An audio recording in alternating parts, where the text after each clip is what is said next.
Movie के start में एक बच्ची दिखाई जाती है जिसका नाम सोफी होता है। वो अनाथ आश्रम में रहती है क्योंकि उसके माँ बाप की एक एक्सीडेंट में डेथ हो गई थी। सोफी को नींद ना आने की बीमारी होती है, इसलिए वो सारी रात जागती रहती है।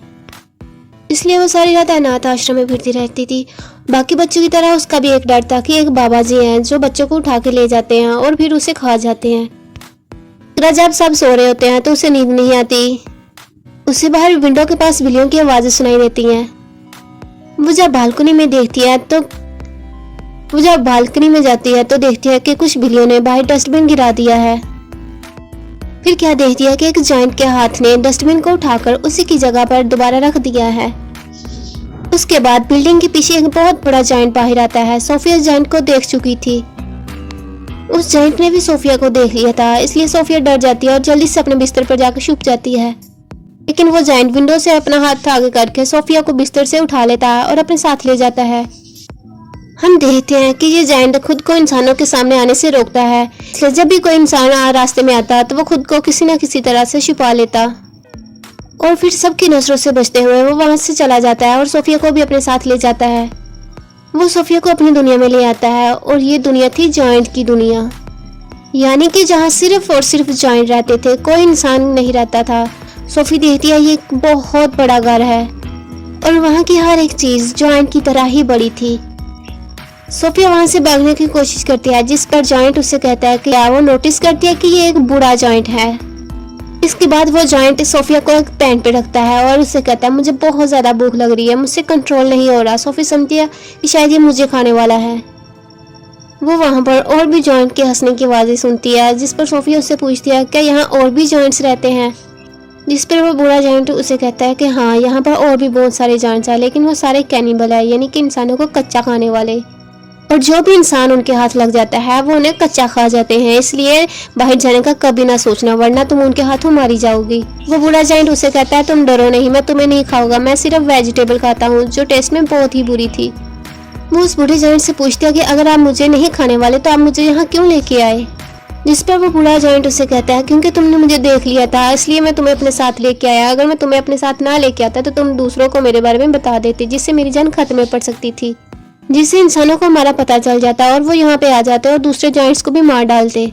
फिर वो सोफी को एक बोर्ड पर रख देता और उससे कहता है कि सो जा, लेकिन सोफी को तो नींद ही नहीं आती। फिर वो बूढ़ा आदमी अपने बैग से एक बोतल निकालता है जिसके अंदर कोई चीज चमक रही थी। वो उस बूढ़े जायंट से पूछता है कि इन बोतल्स में क्या है। बूढ़ा जायंट उन्हें कहता है कि इनमें ड्रीम्स हैं। जिस पर वो कहती है अच्छा, फिर तो ये मेरे किसी काम की नहीं है क्योंकि मुझे तो नींद ही नहीं आती। फिर वो जायंट्स वो वाली बुक पढ़ने लगता है जो सोफिया के पास थी और बहुत ज्यादा कहानी लिखी हुई थी। बूढ़ा जायंट उन कहानियों को पढ़ने लगता है, जिस पर सोफिया को नींद आ जाती है। इतनी देर में सोफिया की आंख खुल जाती है। वो देखती है कि वो बूढ़ा जायंट सो रहा है, इसलिए वो मौके का फायदा उठाकर उस घर से बाहर निकल जाती है। सोफी वहां से भाग रही होती है कि एक बहुत बड़ा जायंट उसे पकड़ लेता है। ये सच में उस बूढ़े जायंट से काफी ज्यादा बड़ा था और सोफिया को सीधा अपने मुंह में डाल लेता है, यानी कि जिंदा निकल जाता है। इसके फौरन बाद सोफिया की आंख खुल जाती है। इसका मतलब सोफिया की ड्रीम देख रही थी। जागने के बाद वो उस बूढ़े जायंट से पूछती है मुझे पता है ये आपने किया, क्योंकि ना तो मुझे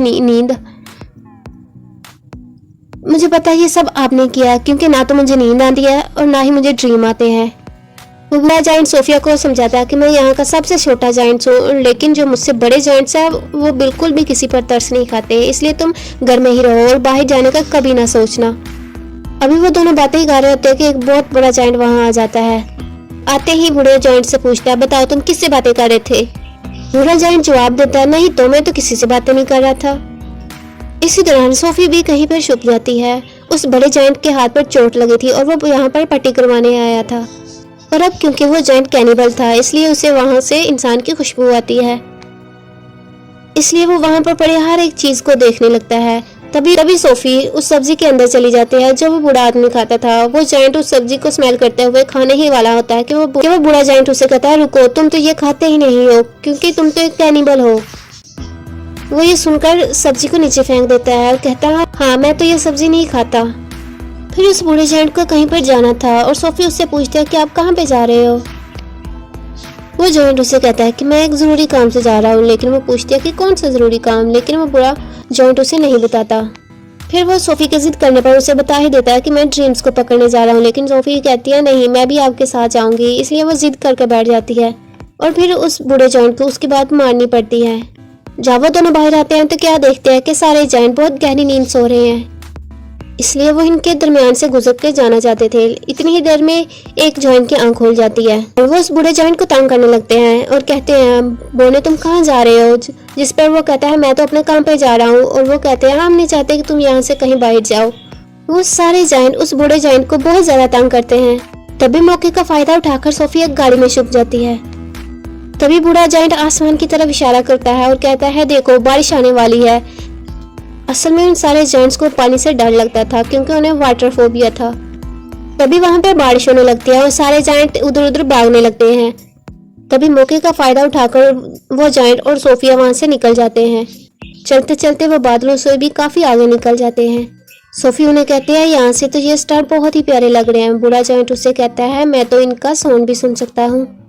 बूढ़ा जायंट उससे कहता है, मैं तो चींटियों की आवाज भी सुन सकता हूँ, यहाँ तक कि ट्रीज की कहानियां भी सुन सकता हूँ। तभी सोफिया उससे कहती है, मुझे तो यकीन नहीं आ रहा आपकी बातों पे। बूढ़ा जायंट उससे कहता है, बेटा यही सच है, तुम्हें ये मानना पड़ेगा। तभी वो दोनों एक लेक के पास पहुंच जाते हैं जिसके पास बहुत बड़ा और काफी खूबसूरत एक ट्री था। जायंट पानी में कूद जाता है और सोफी भी इसके साथ पानी में कूद जाती है। वो दोनों लेक के दूसरे किनारे पर पहुंच जाते हैं और ये होती है ड्रीम्स की दुनिया। यानी कि ड्रीम्स उस ट्री से कतरों की तरह गिरते हैं और बूढ़ा जायंट उन्हें पकड़ने के लिए ही यहाँ आता है।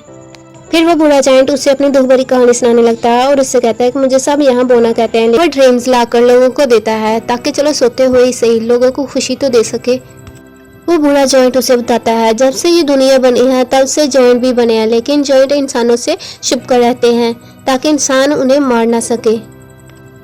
फिर वो दोनों वहां से जाने लगते हैं। सोफी उससे पूछती है कि मेरा ब्लैंकेट कहाँ है। असल में उसका ब्लैंकेट जायंट की दुनिया में ही रह गया था। ये सुनकर बूढ़ा जायंट परेशान हो जाता है और सोफी को कहता है, अब मैं तुम्हें अपने साथ नहीं लेके जा सकता क्योंकि अब तक उन बड़े जायंट्स को पता चल गया होगा कि मेरे साथ यहाँ पर एक इंसान भी रहता है।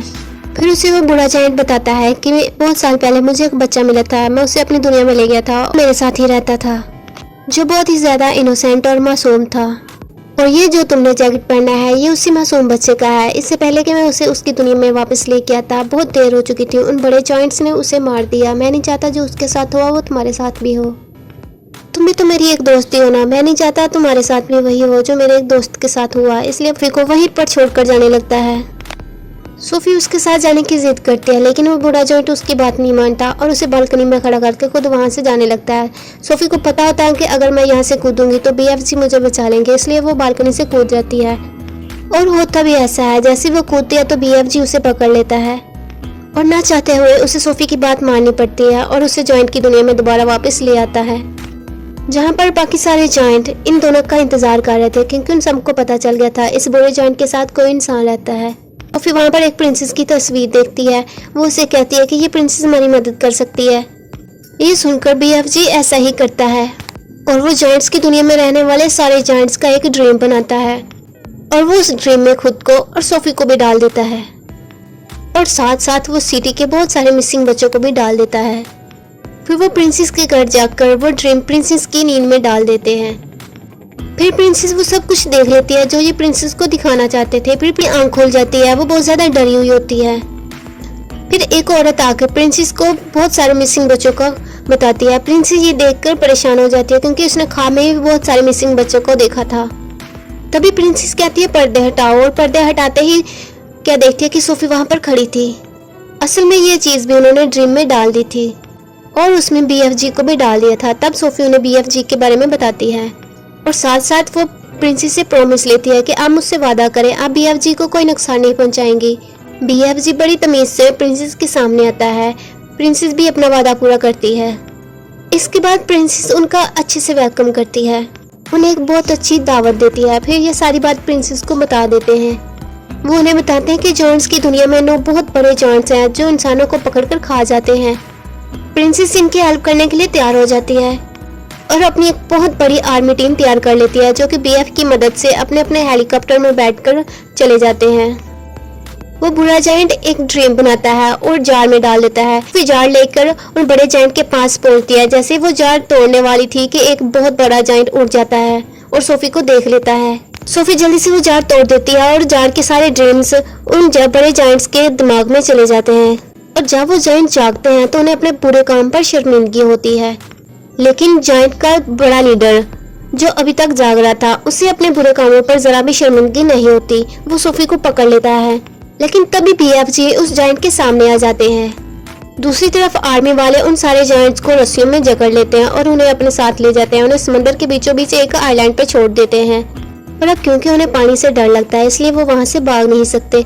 इनके चारों तरफ पानी ही पानी होता है, इसलिए अब ये हमेशा के लिए यहाँ पर फंस गए हैं। प्रिंसेस उन जायंट के लिए वहाँ पर सब्जी के बीज भी फेंक देती है, ताकि ये जायंट्स उन बीजों के जरिए वहाँ पर सब्जी उगाएं और सारी उम्र सब्जी ही खाएं। के बाद हम सोफी को देखते हैं, जो अब अनाथ आश्रम में नहीं रहती बल्कि प्रिंसेस के साथ उसके महल में रहती है। और यहाँ पर सोफी बहुत खुश होती है। वो जब चाहे BFG से बात भी कर सकती है, क्योंकि BFG ने उसे बताया था कि वो दुनिया की सारी आवाजें सुन सकते हैं। और अब BFG उस जायंट की दुनिया में बिल्कुल अकेले रह गए हैं। उन्होंने वहाँ पर बहुत ज़्यादा सब्जी उगाई हुई है, इसलिए वो हमेशा वहाँ पर खुश रहकर जिंदगी गुजार सकते हैं।